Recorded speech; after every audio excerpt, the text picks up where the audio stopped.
Yo soy Dinora Ivette López. Y yo soy Alan Ortiz. Y yo soy el doctor Arturo Morlet Barajado. Y esto es la entrevista de Censura Cero Universitarios.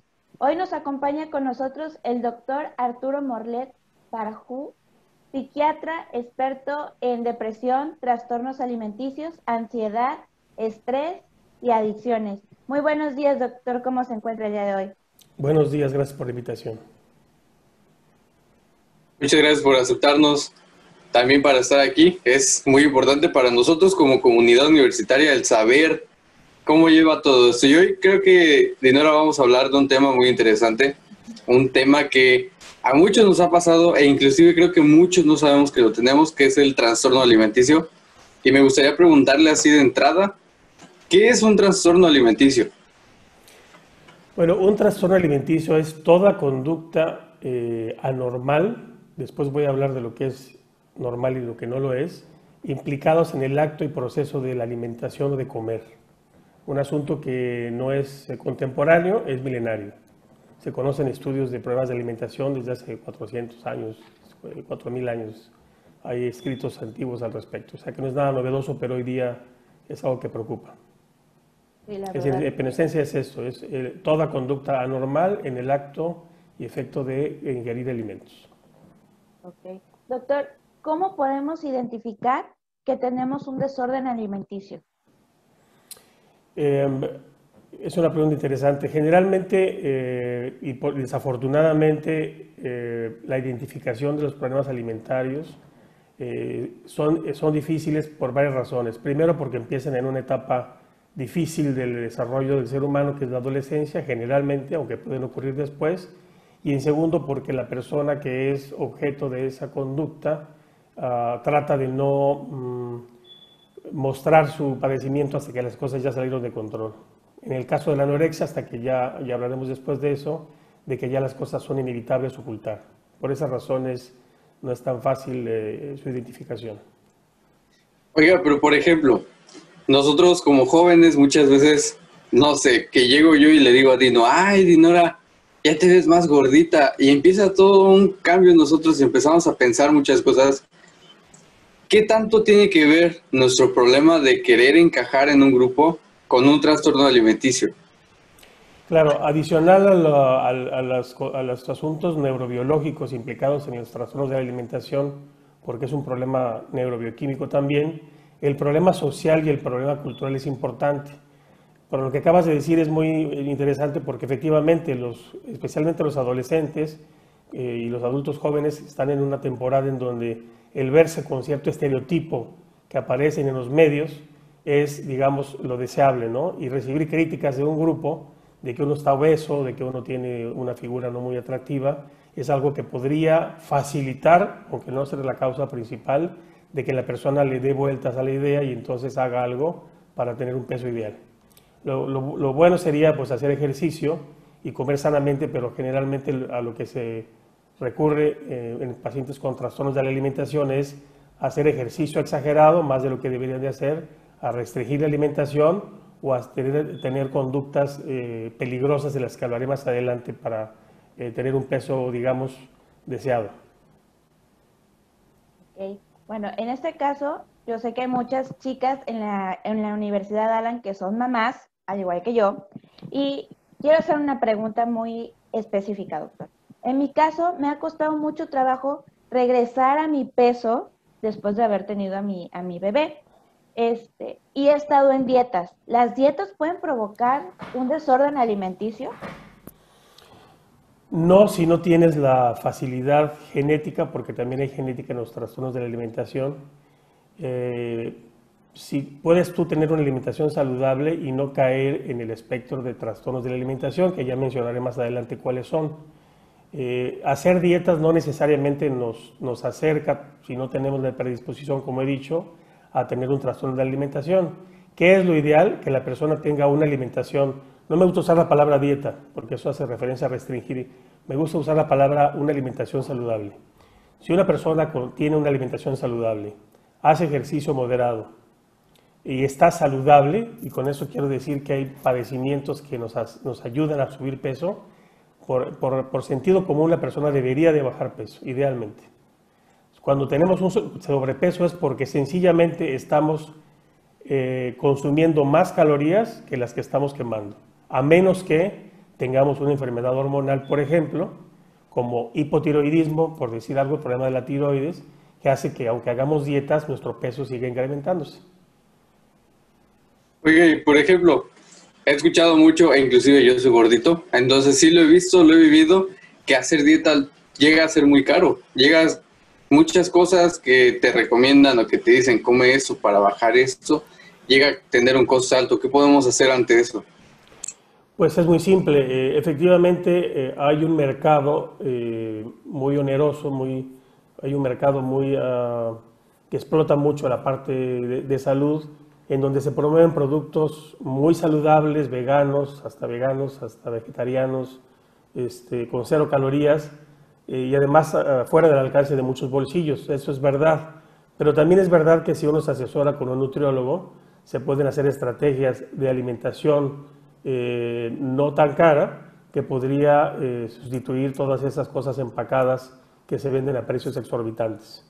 Y quiero mencionar aquí, me gustaría mencionar que todos los medicamentos para bajar de peso son tóxicos, todos. Ese es un asunto importante que decir, porque todavía hoy se venden medicamentos inclusive de manera clandestina, ejemplo el Redotex, tengo que decirlo, para bajar de peso, y son medicamentos que dan rebote. El otro asunto importante es decir que eso de las dietas, como dice Dinora, lo de las dietas es peligroso, porque probablemente la persona te dé una dieta de comer mucha proteína, lo cual ya está ocasionando cierto desbalance en tu organismo. Pero ¿qué va a pasar cuando tú dejes de consumir proteínas y acabes la dieta? Tu peso va a regresar al peso anterior. Entonces las dietas son una fantasía, lo que tenemos que generar es un hábito saludable para alimentarnos. Y se puede conseguir a través de una asesoría con una nutrióloga calificada y que considere nuestra economía. No podemos comprar todo en los supers que están empacados y son ultraprocesados y 0 calorías, con bolsillos economías que no alcanzan para ello. Pero sí es posible. Pero sí el mercado ha explotado mucho vender productos bastante caros, eso es correcto. Y bueno, ustedes saben que los carbohidratos son muy baratos, ¿no? Sí. Oiga, Doc, una pregunta.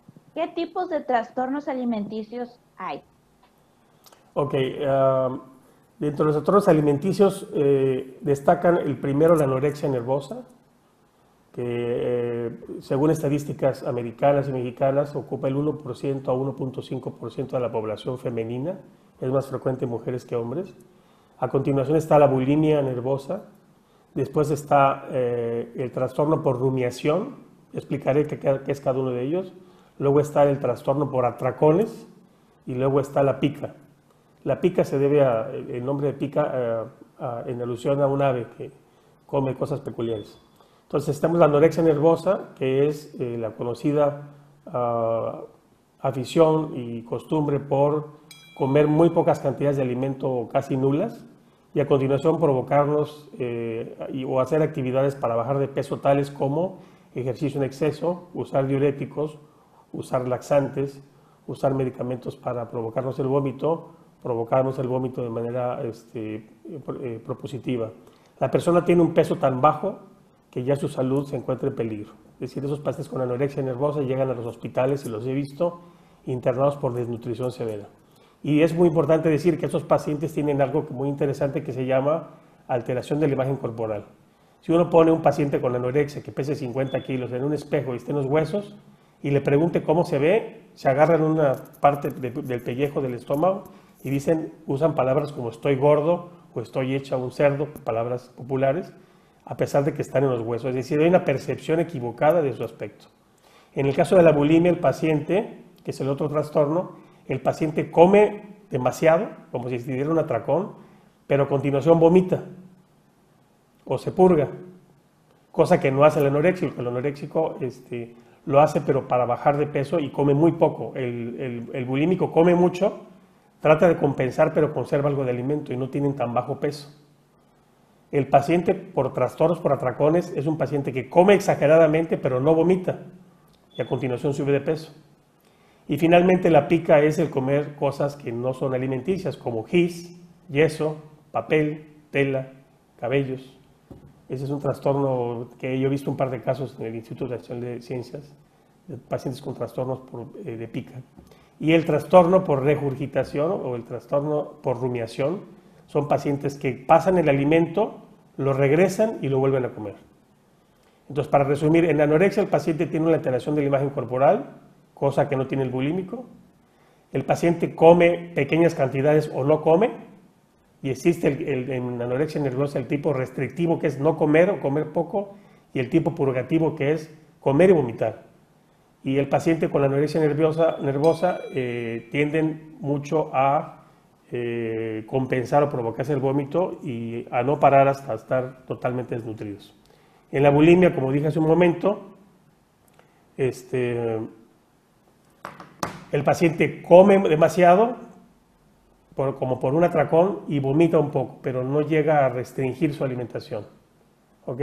En el trastorno por atracón el paciente come muchísimo, se da un atracón propiamente dicho, pero no vomita, ¿no? En el pica se comen objetos como los que acabo de decir, y en el trastorno por rumiación el paciente come, regurgita y vuelve a introducir el alimento. Esos son los trastornos de la alimentación más frecuentes y más conocidos. Y como en todo hay un rubro de trastorno de alimentación no especificado, que es donde encajan todos aquellos trastornos del comer que no están clasificados. Es importante decir que a lo largo de la vida el 60%, probablemente más, de los adolescentes en Estados Unidos cursan con episodios que se acercan un poco a esos trastornos en algún momento de la vida. No se desarrollan como una patología, pero sí puede ser que pasen por temporadas así. Algunos pacientes remiten, otros pacientes necesitan una intervención multidisciplinaria. Híjole, qué casos tan difíciles y también que impactan, porque a mí no me había tocado escuchar eso de que comieran papel o cabellos o algo así, Alan. Y la verdad el tema está súper interesante. Demasiado, demasiado interesante. Y, ¿sabes? A mí mientras escuchaba todo esto, me entró la duda de saber cómo la psiquiatría nos ayuda para combatir estos problemas, cómo nos ayuda para poder quitar todo eso. Ok, es una pregunta muy buena. En primer lugar, tienes que saber, todo la audiencia y ustedes, que hay padecimientos nerviosos como la depresión o la ansiedad en donde la ingesta de alimentos está alterada. Por ejemplo, un paciente con criterios estrictos para depresión mayor, que se pueden revisar en los diversos manuales como el DSM-5 y otros libros, el paciente con depresión puede o dejar de comer y bajar de peso por estar deprimido, o comer en exceso y subir de peso. Ese es uno de tantos puntos, criterios diagnósticos que tenemos que descartar nosotros cuando vemos un paciente con peso bajo. No podemos deducir inmediatamente que el paciente con peso bajo tiene necesariamente anorexia. Puede ser que el paciente esté deprimido y por eso no está comiendo y bajan de peso. Eso es importante. El paciente con la ansiedad también puede limitar, eso es importante, su ingesta de alimentos, porque muchos tienen algo que se llama globus histéricus o dificultad para tragar por la ansiedad. Sienten que se van a ahogar. Entonces, al sentir que se van a ahogar, empiezan a elegir pocos alimentos o a comer poco, y eso hace que bajen de peso. Es ahí donde la psiquiatría trata los problemas afectivos, como la ansiedad y depresión, y hace que el sujeto se recupere. En el caso específico de la anorexia y la bulimia y los otros trastornos, hay una relación ya muy demostrada con imágenes del cerebro y neurobioquímicas, en donde sabemos que hay neurotransmisores, como el más conocido, serotonina, dopamina, etcétera, que están relacionados con un mal funcionamiento en pacientes con anorexia y otros trastornos de la alimentación. En los circuitos que tienen que ver con la recompensa, con la gratificación y con la saciedad, es decir, con el sentirnos llenos. Entonces, esos circuitos, neurobioquímicamente hablando, están diferentes en los pacientes con trastornos de la alimentación.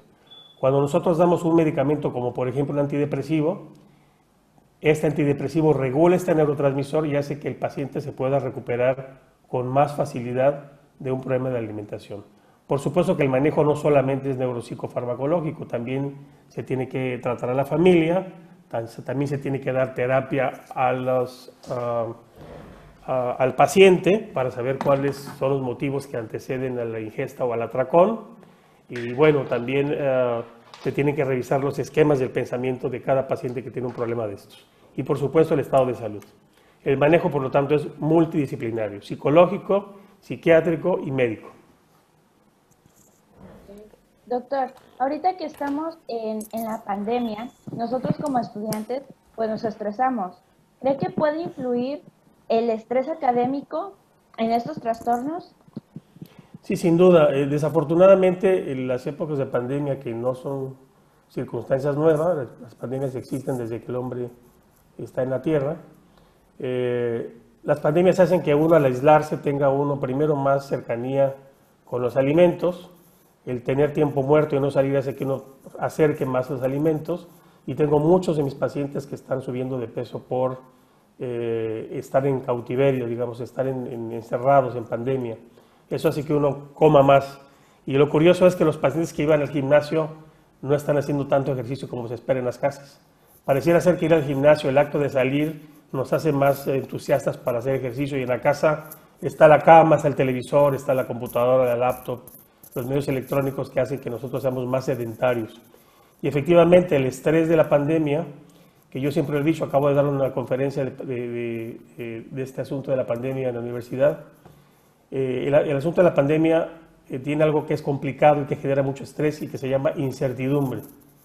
En esta pandemia, por ejemplo, no sabemos qué va a pasar, cuándo podemos salir, estamos encerrados. Eso indudablemente genera estrés, y el estrés en algunas personas hace que se aumente el deseo por comer, especialmente cosas dulces.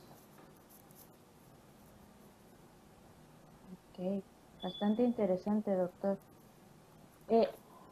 Por último, ¿usted cree que todo esto de los estereotipos sí nos puede llegar a afectar demasiado al grado de decir, me voy a volver anoréxica, me voy a volver bulímica, o tener un atracón por comida? Pues sí, la parte social y de estereotipos de belleza, que en esta temporada, en este mundo que vivimos ahora, es de delgadez, aunque ya se ha trabajado en algunas agencias de modelaje el no exponer modelos tan delgadas, hace que las mujeres particularmente quieran acercarse a ese modelo.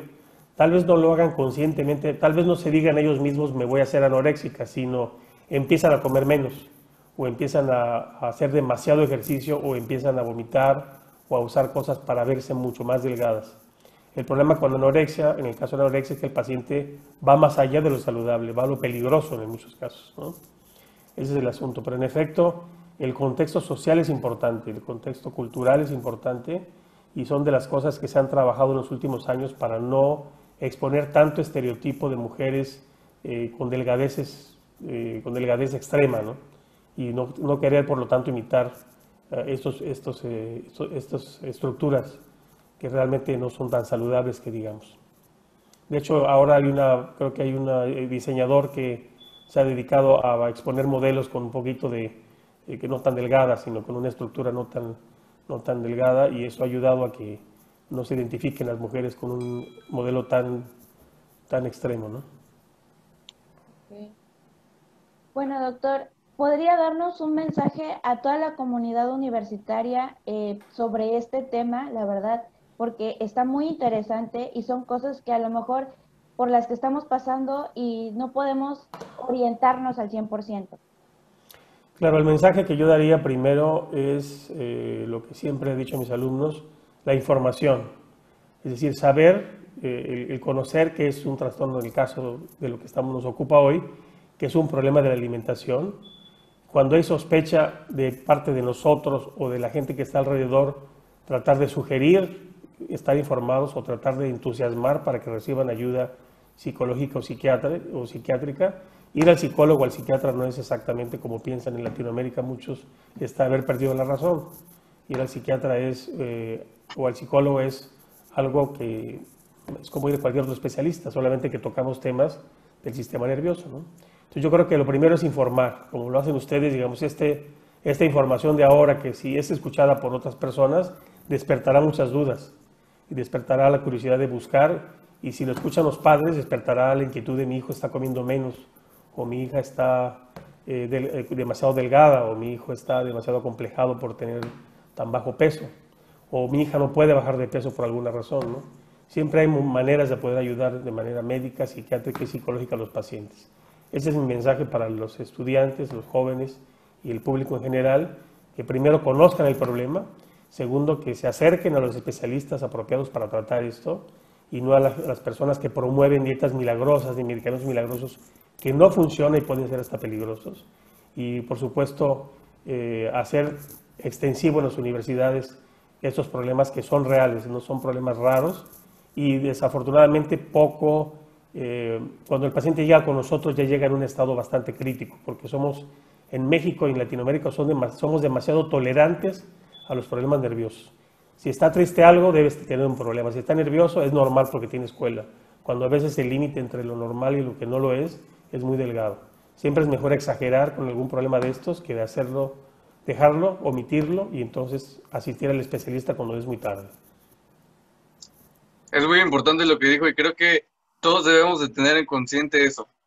Debemos de saber cuando llegamos a tener un problema y debemos de buscar cómo solucionarlo. Y para eso me gustaría saber si tienen redes sociales donde lo podemos seguir o algún número o correo.